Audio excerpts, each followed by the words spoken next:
Hello दोस्तों, कैसे हो। स्वागत है आपका YouTube channel job with Aditya में। दोस्तों, बहुत बड़ी खुशखबरी आ गई है यूपी पुलिस भर्ती के लिए कि जो एज में छूट नहीं मिल रही थी उसके लिए, क्योंकि योगी सरकार ने एज में छूट 3 वर्ष की छूट दे दी है। तो बहुत बड़ी खुशखबरी है। जो अभ्यर्थी इसमें एलिजिबल नहीं थे और सोच रहे थे कि एज के बारे में छूट मिल जाए, तो उनके लिए बहुत बड़ी खुशखबरी है।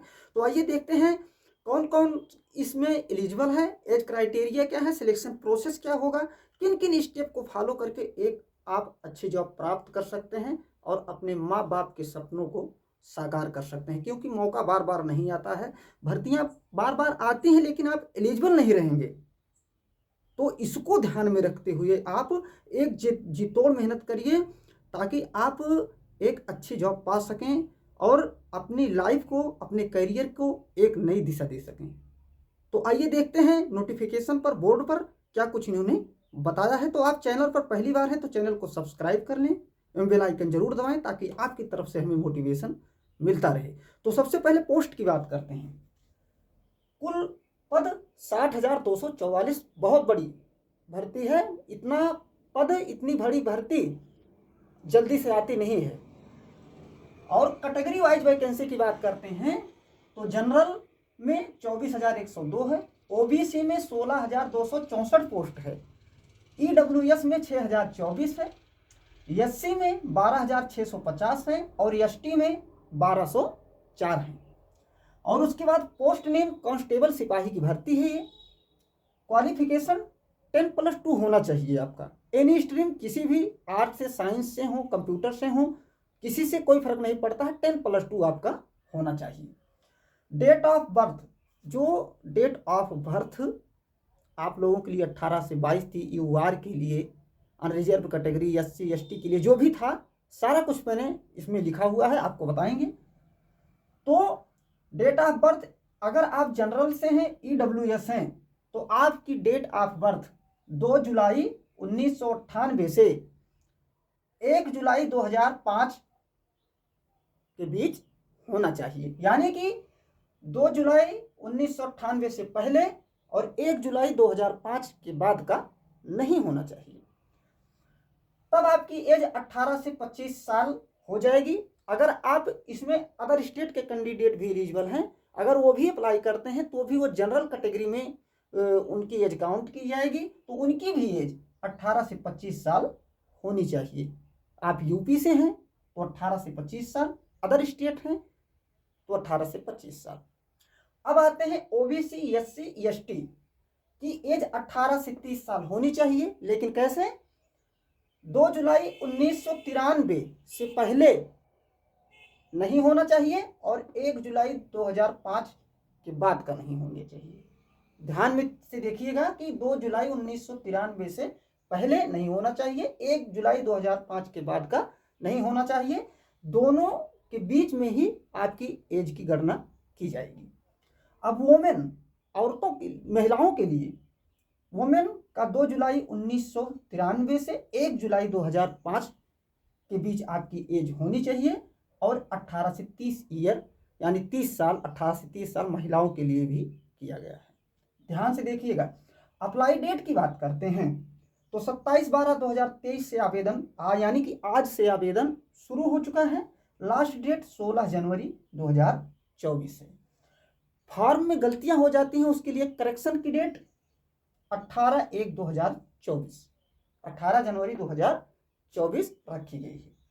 एग्जाम फी की बात करें तो general, OBC, EWS, SC, ST other state के हैं तो आपकी 400 रुपये एग्जाम फी लगने वाली है। किसी को कोई छूट नहीं दिया गया है। एग्जाम डेट की बात करें तो 11 फरवरी 2024 को एक टेंटेटिव दे दिया, संभावित डेट दे दिया है। अब होता है कि नहीं होता है यह सरकार ही इसका फैसला करेगी। सिलेक्शन प्रोसेस की बात करें तो आपका रिटन एग्जाम होगा, फिजिकल होगा, मेडिकल होगा, डॉक्यूमेंट्स वेरिफिकेशन होगा। तो उसके बाद आइए रिटन एग्जाम के सिलेबस पर हम बात करते हैं। तो 125 क्वेश्चन होंगे, 300 मार्क होगा और 2 घंटे का आपको समय मिलने वाला है। अब इनका सिलेबस क्या है? जीके का 37 क्वेश्चन, हिंदी का 37 क्वेश्चन, रीजनिंग का 55 क्वेश्चन और मैथ का 21 क्वेश्चन। ये रहने वाला है। निगेटिव मार्किंग 0.50 यानी आधे नंबर की निगेटिव होगी आपकी। और पेपर ऑफलाइन मोड में होगा, OMR शीट पे, कंप्यूटर बेस्ड पेपर नहीं दिया है इन्होंने। आप OMR शीट पर ही जो है ध्यान से पेपर दीजिएगा, गलती मत कीजिएगा। पेपर OMR शीट को बहुत ध्यान से भरिएगा। कई नए बच्चे होते हैं, गड़बड़ हो जाता है तो उसी पर से वो रिजेक्ट कर देता है। जब वो कंप्यूटर पर जांचेंगे आपकी OMR शीट तो कंप्यूटर एक्सेप्ट ही नहीं करेगा, तो रिजेक्ट हो जाओगे आप। तो ध्यान में रखिएगा बात। अब फिजिकल की बात करते हैं। हाइट मेल के लिए, अगर आप जनरल हैं, EWS हैं, OBC हैं, SC हैं, तो आपकी एज जो है, एक आपकी हाइट एक 68 सेंटीमीटर होनी चाहिए। वहीं पर अगर आप ST हैं तो एक 60 सेंटीमीटर।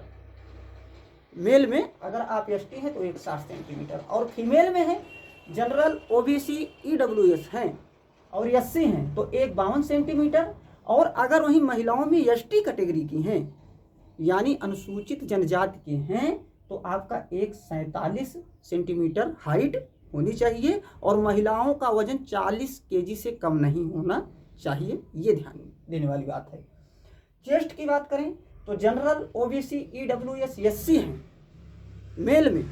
जनरल, OBC, EWS और SC हैं मेल में, तो आपकी जो चेस्ट है वो बिना फुलाए 79 और फुलाने पर 84 सेंटीमीटर होना चाहिए। और उसके बाद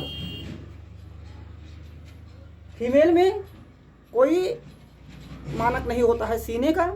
और उसके बाद रनिंग की बात करें तो मेल में 4.8 किलोमीटर दौड़ आपकी होगी 25 मिनट में, और फीमेल का 2.4 किलोमीटर दौड़ होगी 14 मिनट में।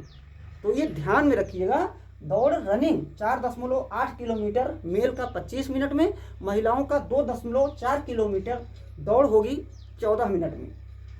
उसके बाद आपका होगा मेडिकल होगा, और उसके बाद डॉक्यूमेंट वेरिफिकेशन होगा। आपका अगर सिलेक्शन होता है तो आपकी सैलरी 5200 से 20,200, ग्रेड पे आपका 2000 रहने वाला है।